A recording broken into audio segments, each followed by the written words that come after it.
हरे हा, कृष्ण. मराठी. तर आपल्या सर्व भक्तांचं आपल्या ह्या साप्ताहिक सत्रामध्ये स्वागत आहे. आज आपल्या ह्या सत्राचा 64वा दिवस आणि आज आपण एक नवीन अध्याय सुरू करतोय भगवद्गीतेचा. तो अध्याय आहे 9वा आणि त्या अध्यायातील आपण श्लोक जो 108 महत्वपूर्ण श्लोकांच्या शृंखलेमधला श्लोक आहे तो आहे दुसरा. तो पाहण्याचा आपण प्रयत्न करणार आहोत. तर ह्या श्लोकाच्या द्वारे आपल्याला राजविद्या, राजगुह्य, भक्तीचं प्रत्यक्ष अनुभव रूप विज्ञान जे आहे ते समजण्याचा आपल्याला आज फायदा मिळणार आहे. तर भगवान श्रीकृष्ण पाहायला गेलो आपण तर खूप महत्वपूर्ण गोष्टी ह्या आपल्याला सांगणार आहेत. 9व्या अध्यायाच्या प्रारंभीच भगवान श्रीकृष्ण अर्जुनाला सांगतायत की आता ते सर्व विज्ञानमधील श्रेष्ठ, सर्व रहस्यांमधील सर्वोच्च आणि प्रत्यक्ष अनुभवाने जाणता येणारे ज्ञान सांगणार. तर हे ज्ञान केवळ बौद्धिक माहिती नसून जीवन बदलणारे आहे. आणि म्हणूनच हा अध्याय जो आहे हा खूप महत्वपूर्ण असा का म्हणूया अध्याय याला म्हटला जातो. तर म्हणून त्याला हे परमपूज्य असं ज्ञान म्हणतात. केवळ मनुष्याला केवळ ईश्वराची माहिती देत नाही, तर ईश्वराशी नाते जोडण्याचा मार्गही दाखवतो. आणि एस्पेशली आजच्या ह्या श्लोकामध्ये भगवंत श्रीकृष्ण भक्तियोगाच्या 8 वैशिष्ट्यांचे वर्णन करतात. त्यामुळे हा श्लोक संपूर्ण 9व्या अध्यायाचा आधारस्तंभ मानला जातो आणि तोच आपण आज पठन करणार आहोत. राजविद्या राजगुह्यम पवित्रम उत्तमम प्रत्यक्ष अवगमम धर्म्यम सुसुखम कर्तुम अव्ययम्. राजविद्या राजगुह्यं पवित्रम् इदम् उत्तमम् प्रत्यक्ष अवगमं धर्म्यं सुसुखं कर्तुम् अव्ययम्. राजविद्या राजगुह्यम पवित्रम इदम उत्तमम प्रत्यक्ष अवगमम धर्म्यम सुसुखम कर्तुम अव्ययम्. राजविद्या राजगुह्यं पवित्रम् इदम् उत्तमम् प्रत्यक्ष अवगमं धर्म्यं सुसुखं कर्तुम् अव्ययम्. राजविद्या राजगुह्यम पवित्रम इदम उत्तमम प्रत्यक्ष अवगमम धर्म्यम धर्म्यं सुसुखम कर्तुम अव्ययम्. राजविद्या राजगुह्यं पवित्रम् इदम् उत्तमम् प्रत्यक्ष अवगमं धर्म्यं सुसुखं कर्तुम् अव्ययम्. हरे कृष्ण. अनुवाद वाचू इच्छिता माताजी? हरे कृष्णा. सर्व गोपनीय ज्ञानात अत्यंत गोपनीय असे हे ज्ञान म्हणजे सर्व ज्ञानांचा राजा आहे. हे अत्यंत पवित्र ज्ञान आहे आणि ते अनुभवजन्य प्रत्यक्ष आत्मज्ञान देणारे असल्यामुळे ते धर्माची परिपूर्णता आहे. हे ज्ञान अविनाशी आणि आचरण करण्यास अत्यंत सुखकारक आहे. हरे हरे कृष्ण. कृष्णा. तात्पर्य खूप मोठं आहे. आपण त्याच्यातल्या काही महत्वाच्या ज्या लाईनी आहेत त्याच फक्त वाचणार आहोत. भगवद्गीतेच्या या अध्यायाला राजविद्या, सर्व विद्यांचा राजा असं म्हणण्यात आलं आहे. कारण हा अध्याय म्हणजे यापूर्वी सांगितलेल्या सर्व सिद्धांतांचे आणि तत्वज्ञानाचे सार आहे. सामान्यतः लोकांना या गुह्य ज्ञानाचे शिक्षण नसते. त्याचे शिक्षण बाह्यकारी ज्ञानापुरते मर्यादित असते. तर सामान्य शिक्षणासंबंधी सांगायचे झाल्यास त्यामध्ये राजकारण, समाजशास्त्र, भौतिक विज्ञान, रसायनशास्त्र, गणितशास्त्र यांचा समावेश असतो. पूर्ण जगामध्ये ज्ञानाचे अनेक विभाग आहेत आणि अनेक मोठमोठी विद्यालयही आहेत. परंतु दुर्दैवाने आत्मतत्वाचे विज्ञान शिकवण्यासाठी एकही शैक्षणिक संस्था किंवा विश्वविद्यालय नाही. तरी आत्मा हा महत्वपूर्ण भाग आहे. आत्म्याच्या उपस्थितीशिवाय शरीराच्या अस्तित्वाला मुळीच अर्थ नाही. असे असूनही आत्म्याला महत्व न देता शारीरिक गरजा भागविण्याला लोक अधिक महत्व देतात. तर भगवद्गीतेमध्ये विशेष करून दुसऱ्या अध्यायापासून आत्म्याच्या महत्वावर जोर दिलेला आहे. सर्वप्रथम भगवंत म्हणतात की शरीर नश्वर आहे, आत्मा अव्यय आहे. अंतवंत इमे देहा नित्यस्य उक्त शरीरीन. वेदांमध्ये सांगितल्याप्रमाणे हे ज्ञान म्हणजे अत्यंत शुद्ध स्वरूपाच्या सर्व क्रिया होत. पद्मपुराणात मनुष्याच्या पापकर्माचे विश्लेषण करण्यात आले आणि ही पापकर्मे म्हणजे पापामागून पाप केल्याची फळे असल्याचे सिद्ध करण्यात आले. मनुष्याने पापकर्म थांबविली असतील, त्यात पापकर्मांची फळे भोगणे शिल्लक असू शकते. काही पापे बीज रूपामध्ये असतात, तर काही पापे पूर्वीच फलद्रूप झालेली असतात व दुःख आणि वेदना यांच्या रूपामध्ये आपण त्यांना भोगत असतो. 7व्या अध्यायाच्या 28व्या श्लोकामध्ये सांगितल्याप्रमाणे ज्या मनुष्याने आपल्या पापकर्मांचा पूर्णपणे अंत केला आहे आणि या प्राकृत जगताच्या द्वंद्वातून मुक्त झाल्याने जो पूर्णपणे सत्कर्मपरायण झाला आहे, तो भगवान श्रीकृष्णांच्या भक्तीमध्ये युक्त होतो. या विधानाला पद्मपुराणात पुढी देण्यात आली आहे. अप्राप्त फलम पापम कूटम बीजम फलोन्मुखम क्रमेण एव प्रलीयते विष्णू भक्ती आत्मना. तर भक्तांचे कर्म म्हणजे प्राकृत कर्म नव्हे, तर ते कर्म म्हणजे प्राकृतिक गुण दोषांच्या पलीकडे आणि आध्यात्मिक व भक्तिमय कर्म असतात. असे सांगितले जाते की भक्तियुगाचे आचरण इतके परिपूर्ण आहे की मनुष्याला त्याचे परिणाम प्रत्यक्ष अनुभवास येतात. वेदांत सूत्रातही 3ऱ्या स्कंदातील 2ऱ्या अध्यायातील 26व्या श्लोकामध्ये वर्णन करण्यात आलं आहे, प्रकाश च कर्मणी अभ्यासात, की भक्तियोग इतका प्रभावी आहे की केवळ भक्तिपूर्ण कार्यामध्ये निमग्न झाल्यामुळेच मनुष्य प्रबुद्ध होतो. नारद मुनी प्रार्थना करताना म्हणतात की उच्छिष्ट लेपान अनुमोदित द्विजय सकृत समभुंजे तत् अपास्त किल्बिषः एवं प्रवृत्तस्य विशुद्ध चेतसः तत् धर्मम एवं आत्मरुचिः प्रजायते. तर भागवताच्या ह्या पहिल्या स्कंदातील 5व्या अध्यायातील 25व्या श्लोकात नारद मुनी आपले शिष्य व्यासदेव यांना आपल्या पूर्वायुष्याबद्दल सांगतात. ते म्हणतात की बाल्यावस्थेत महाभगवंतांच्या चातुर्मास्यामध्ये सेवा करीत असताना ते त्यांच्याशी निकट सत्संग करीत असत. काही वेळा ऋषीमुनी आपले शेष अन्न पानावरच सोडत असत आणि ती पाथरी धुणाऱ्या बालकाला शेष अन्नाची चव घेण्याची इच्छा होती. म्हणून महान भक्तांकडून तो बालक शेष अन्न ग्रहण करण्यासाठी अनुमती घेत असे आणि मग त्यांच्या अनुमतीने नारदने ते शेष अन्न खात असत. त्यामुळे तो बालक सर्व पापकर्मातून मुक्त झाला. नारद मुनी पुढे म्हणतात, तत्र अन्वहम कृष्ण कथा प्रगायतम अनुग्रहण शृण्वाम वनोरः ता श्रद्धया मे अनुपदम विष्णुन्वत प्रियश्रवस्य अंगमम अभवत रुचिः. की साधुसंग केल्याने नारदांनाही भगवंतांच्या लीलांचे श्रवण आणि कीर्तन करण्याची गोष्टी प्राप्त झाली व भक्ती करण्याची दृढ इच्छा त्यांच्यामध्ये निर्माण झाली. म्हणून वेदांत सूत्रामध्ये सांगितल्याप्रमाणे प्रकाश च कर्मणी अभ्यासात, भक्तांची सेवा करण्याची संधी नारदांना मिळाली आणि केवळ त्यांच्या सत्संगामुळे सर्व धर्मांचे परमलक्ष्य त्यांना प्राप्त झाले. जसं की भागवत मध्ये सांगितलंय, स वै पुंसां परः धर्म यतः भक्ती अधोक्षजे. सर्व धर्मांचे परमलक्ष्य म्हणजे भक्ती होय. सामान्यतः धार्मिक लोकांना माहीत नसते की सर्व धर्मांची परमसिद्धी म्हणजे भक्तियोगाची प्राप्ती होय. 8व्या अध्यायाच्या शेवटच्या श्लोकामध्ये आपण पूर्वीच चर्चा केल्याप्रमाणे वेदेषु यज्ञेषु तपसु च एव. सामान्यतः आत्मसाक्षारासाठी वैदिक ज्ञान हे आवश्यक असते, परंतु नारद कधीच आध्यात्मिक गुरूंच्या आश्रमी गेले नाहीत. त्यांना वैदिक सिद्धांतांचे शिक्षणही प्राप्त झाले नाही, तरीही त्यांना वेदाध्ययनाचे परमफल प्राप्त झाले. हा मार्ग इतका प्रभावी आहे की धार्मिक विधींचे नियमितपणे पालन केले नाही तरी मनुष्य परमसिद्धीपर्यंत उन्नत होऊ शकतो. तर हरे कृष्ण. नंतर पुढे म्हटलंय की या ठिकाणी असे सांगितलं आहे की भक्ती ही शाश्वत आहे.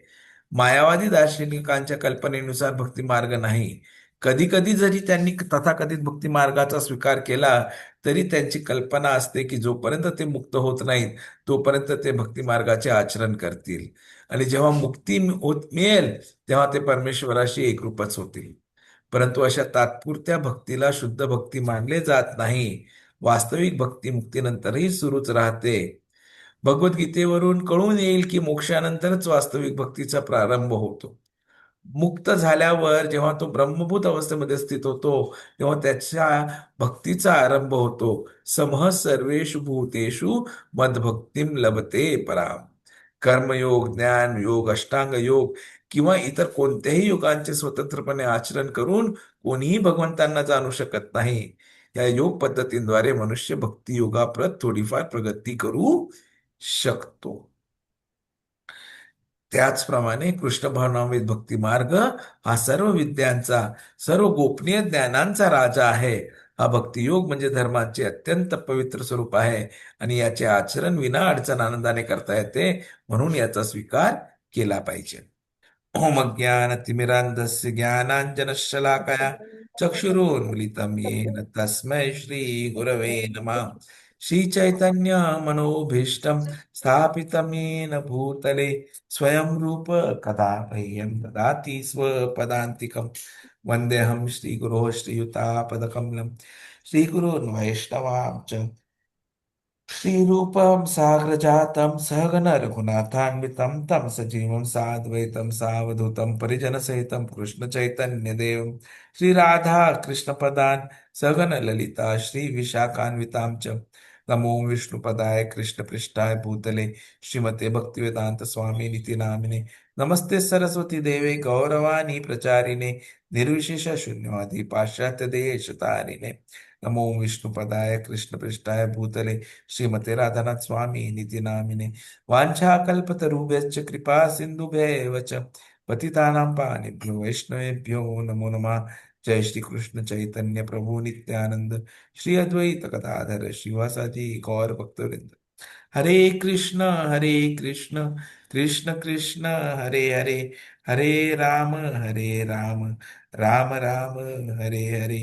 हरे कृष्ण कृष्ण कृष्ण हरे हरे, हरे राम राम राम हरे हरे. हरे कृष्ण कृष्ण कृष्ण हरे हरे, हरे राम राम राम हरे हरे. हरे कृष्ण. तर भगवान श्रीकृष्ण ह्या श्लोकामध्ये भक्तियोगाचे 8 वैशिष्ट्य सांगतायत.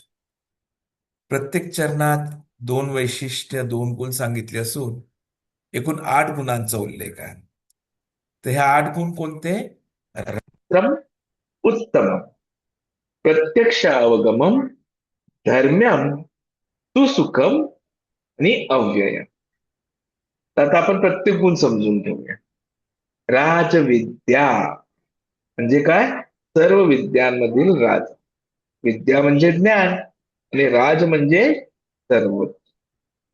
तर भक्ती ही सर्व ज्ञानांमध्ये सर्वोच्च आहे.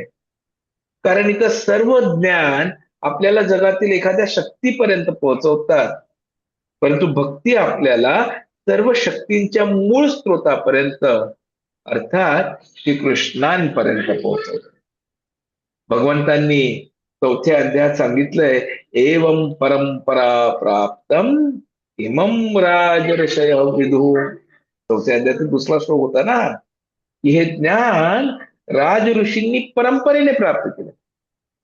म्हणून राजविद्या याचा दुसरा अर्थ असा देखील होतो ही राज ऋषींनी स्वीकारलेली विद्या. आता आणखी एक अर्थ येतो, ही अशी विद्या आहे जी मनुष्याला स्वतःच्या मनाचा आणि इंद्रियाचा राजा बनवतो. भौतिक राजा बाह्य राज्य जिंकतो, परंतु संत, ऋषी, भक्त हे अंतःकरण जिंकतात. आणि म्हणून अनेक संन्याशांनाही महाराज असे संबोधले जाते. तर ज्ञान हे अत्यंत मूल्यवान असते. मग प्रश्न येतो की ज्ञानाचं मूल्य कशात? एखादं ज्ञान किती महान आहे की त्या ज्ञानामुळे आपण कोणत्या शक्तीपर्यंत पोहोचतो यावर अवलंबून असते. हरे कृष्ण. उदाहरणार्थ, विद्युत अभियांत्रिकीचे ज्ञान आपल्याला विजेच्या शक्तीपर्यंत वापरता येतं. वैद्यकीय ज्ञान रोगांवर उपचार करू देतं. तंत्रज्ञानाचं ज्ञान अनेक सुविधा निर्माण करतं. परंतु भक्तीचं जे ज्ञान आहे, भक्तीचं ज्ञान आपल्याला त्या परमेश्वराशी जोडतो, तो सर्व शक्तींचा स्रोत आहे. आणि म्हणूनच ही राजविद्या आहे. फ्रान्सिस बेकन हे म्हणाले होते, नॉलेज इज पॉवर. ज्ञान ही शक्ती आहे. तर प्रश्न असा आहे, इफ नॉलेज इज पॉवर, ज्ञान शक्ती आहे, तर कोणत्या प्रकारच्या शक्तीपर्यंत ते ज्ञान आपल्याला नेते? बाकी सर्व ज्ञान संकुचित आहे, थोड्याफार प्रमाणात काहीतरी शक्तीपर्यंत नेईल. परंतु भक्तीचं ज्ञान आपल्याला सर्व शक्तिमान श्रीकृष्णांची जोडतं. आणि म्हणून त्यापेक्षा श्रेष्ठ ज्ञान दुसरं. जसं अनेकदा आपण भौतिक विज्ञान आणि भक्तीचा कंपॅरिझन करत असतो का, की आज विज्ञानाने निसर्गातील अनेक शक्ती शोधल्या आहेत. वीज आहे, अणुऊर्जा आहे, संगणक आहे, कृत्रिम बुद्धिमत्ता, आर्टिफिशियल इंटेलिजन्स आहे. परंतु हे सर्व निसर्गातील शक्तींचे उपयोग आहे. भगवंत म्हणतात, मया अध्यक्षेन प्रकृती सूयते चराचरम. पण 10व्या श्लोकात पाहणार आहे याच अध्यायात, की संपूर्ण प्रकृती माझ्या अधीन राहून कार्य करते. तर जर निसर्गच भगवानांच्या नियंत्रणाखाली आहे, तर निसर्गाच्या अधिपतीशी जोडणारे ज्ञान सर्वश्रेष्ठ ठरणार नाही का? म्हणूनच भक्ती ही राजविद्या. दुसरा गुण काय? राजगुह्य. सर्व रहस्यांमधील सर्वोच्च रहस्य. कृष्ण म्हणतायत, गुह्य म्हणजे गुप्त आणि राजगुह्य म्हणजे सर्वात गुप्त. तर ज्ञान राजगुह्य आहे. आता भगवान हे ज्ञान का लपवतात आणि लपवतात का? तर नाही. भगवान कोणापासून? हरे कृष्ण कृष्ण कृष्ण हरे हरे, हरे राम राम राम हरे हरे. आपण एक उदाहरण घेऊ शकतो, की पिता आपल्या मुलासाठी मौल्यवान हिरे ठेवतो. तो मुलापासून ते कायमचे लपवत नाही, परंतु लहान मुलाच्या हातात ते देत नाही का? कारण मुलाला त्याचे मूल्य समजणार, तो ते हरवू शकतो. पण योग्य परिपक्वता आल्यावर तो खजिना त्याला दिला जातो. तसंच भगवंत भक्तीचं रहस्य योग्य पात्रतेनेच उलगडतात. तर राज्यगुह्य का म्हणतात? आपले आचार्य सांगतात की आत्म्याचं ज्ञान गुह्य, योग मार्गाचं ज्ञान अधिक गुह्य, आणि श्रीकृष्णांचं व्यक्तिमत्व, त्यांचं प्रेम, त्यांची लीला, त्यांच्याशी असलेले नाते हे राजगुह्य. आणि म्हणून हे सर्वात गोड रस. शक्तिशाली ज्ञान जबाबदारीने वापरावे लागते. मागे कॉलेजमध्ये असताना एक चित्रपट आला होता, स्पायडरमॅन. तेव्हा त्याच्यात एक वाक्य होतं, विथ पॉवर कम्स रिस्पॉन्सिबिलिटी. तर जसं उदाहरणार्थ अणुऊर्जा अत्यंत शक्तिशाली आहे, म्हणून तिच्यावर नियंत्रण असतं, राईट. त्याच्यामुळे इराण आणि ते इस्रायल आणि अमेरिका यांचं युद्धही होतं, कारण की अणुऊर्जा प्रत्येकाच्या हातात दिली जात नाही. त्याचप्रमाणे भक्ती इतकी प्रभावी आहे की ती श्रीकृष्णांनाही भक्ताच्या प्रमाणे बांधून ठेवते. म्हणून हे ज्ञान अत्यंत पवित्र आणि जबाबदारीने स्वीकारण्यासारखं आहे. आणि म्हणून ते काय? राजगुह्य. तिसरं वैशिष्ट्य होतं पवित्र, सर्वोच्च पवित्र करणारे ज्ञान. भगवंत म्हणतायत, पवित्रमिदम. हे ज्ञान स्वतः पवित्र आहे आणि इतरांनाही पवित्र करते. तर पवित्रता म्हणजे काय?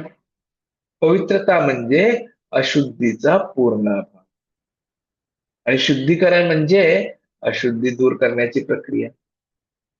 उदाहरणार्थ एखाद्या मुलाच्या चेहऱ्यावर चिखल लागला असेल तर त्याची आई जर स्वतः चिखलाने भरलेली असेल तर ती मुलाचा चेहरा स्वच्छ करू शकेल का? नाही. स्वच्छ करणारा स्वतः स्वच्छ असावा लागतो.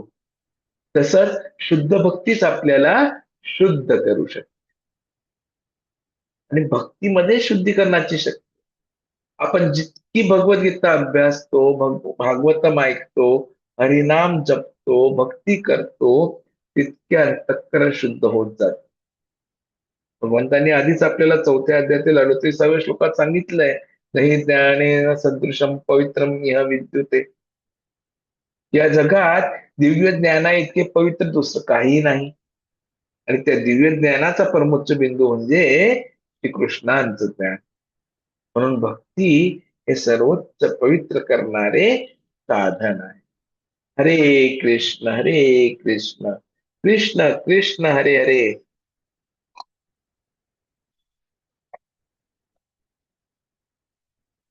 राम राम हरे हरे. चौथा गुण येतो उत्तमम, त्रिगुणांच्या पलीकडे. आता उत्तम ह्या शब्दाचा अर्थ फक्त सर्वोत्तम एवढाच नाहीये. उत म्हणजे वर आणि तम म्हणजे अंधार. तो उत्तम म्हणजे अंधाराच्या वरती, अंधाराच्या पलीकडे.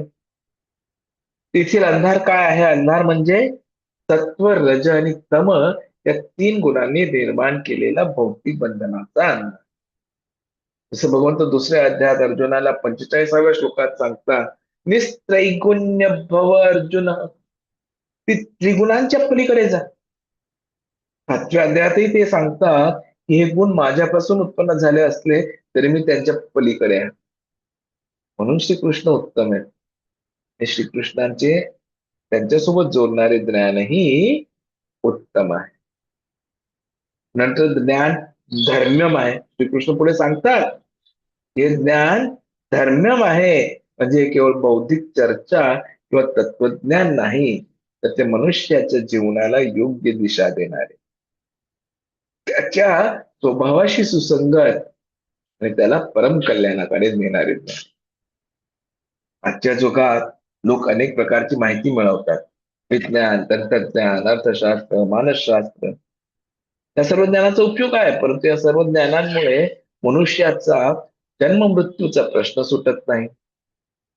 म्हणून भगवद्गीतेतील हे ज्ञान राजविद्या आहे, सर्व विद्यांचा राजा आहे, धर्म्यम आहे. श्रीकृष्ण म्हणतात की हे ज्ञान सुसुकुम कर्तुम आहे. आता हा शब्द अत्यंत महत्वाचा आहे. अनेकांना वाटतं की आध्यात्मिक जीवन म्हणजे फार कठीण तपश्चर्या, जंगलात जाऊन राहणं किंवा अत्यंत कठोर नियमांचं पालन करणं. परंतु भक्तियोगाचा मार्ग तसा नाहीये. भक्तियोगात काय करावं लागतं? भगवानांचे नामस्मरण करायचे, भगवद्गीतेचं श्रवण करायचं, श्रीकृष्णांचं कीर्तन करायचं, प्रसाद ग्रहण करायचं, भक्तांची संगत करायची, प्रेमपूर्वक सेवा करायची. तर या सर्व गोष्टी स्वाभाविक, आनंददायी, सहज करता येण्यासारख्या आहे. म्हणून श्रीकृष्ण म्हणतात तू सुखम करतो. आणि भक्ती आनंद देते पा का? कारण जीवाचे मूळ स्वरूपच भगवानांची सेवक असणे असं आहे. जेव्हा मासा पाण्यात असतो तेव्हा त्याला आनंद मिळतो. त्याला जमिनीवर ठेवले तर किती पोळी दिल्या तरी तो सुखी होणार. त्याचप्रमाणे आत्मा हा श्रीकृष्णांचा अंश आहे. मम एव अंश जीव लोके जीवभूत सनातन, भगवंत सांगणार पुढे 15व्या अध्यायात 7व्या श्लोकात. म्हणून जेव्हा आत्मा भगवानांच्या सेवेत येतो तेव्हा त्याला खरा आनंद मिळतो. म्हणून भक्ती ही बाहेरून लादलेली गोष्ट नाही, ती आपल्याला मूळ स्वरूपाशी अभिव्यक्ती जी आहे ती देते. आणि म्हणून तो सुखम. एक गुण आहे प्रत्यक्ष अवगमन, अनुभवाने सिद्ध होणारे ज्ञान. श्रीकृष्ण म्हणतात हे ज्ञान प्रत्यक्ष अवगमम आहे. याचा अर्थ काय? भक्ती केल्यावर परिणाम प्रत्यक्ष अनुभवता येईल. नामजप केल्याने मन शांत होतं, भगवद्गीतेचा अभ्यास केल्याने जीवनाकडे पाहण्याची दृष्टी बदलते. भक्त संघाने वाईट सवयी कमी होतात. भगवानांवर श्रद्धा वाढत जाते. अंतःकरण शुद्ध होत जाते. ते केवळ कल्पना नसून प्रत्यक्ष अनुभव आहे. श्री श्री प्रभुपाद अनेकदा सांगतात की कृष्ण भावनामृत हा प्रॅक्टिकल सायन्स. प्रयोग करा आणि परिणाम स्वतः. नंतर येतं पवित्रम इदम उत्तमम. हे ज्ञान सर्वात पवित्र आहे. का? कारण हे केवळ माहिती देत नाही, तर मनुष्याच्या अंतःकरणाचे शुद्धीकरण करतं. भौतिक शिक्षणाने बुद्धी वाढू शकते, परंतु मनातील काम, क्रोध, लोभ, मत्सर, अहंकार नष्ट होत नाही. परंतु भगवत नाम, भगवत भक्ती, भगवत कथा यामुळे हृदय शुद्ध होतं.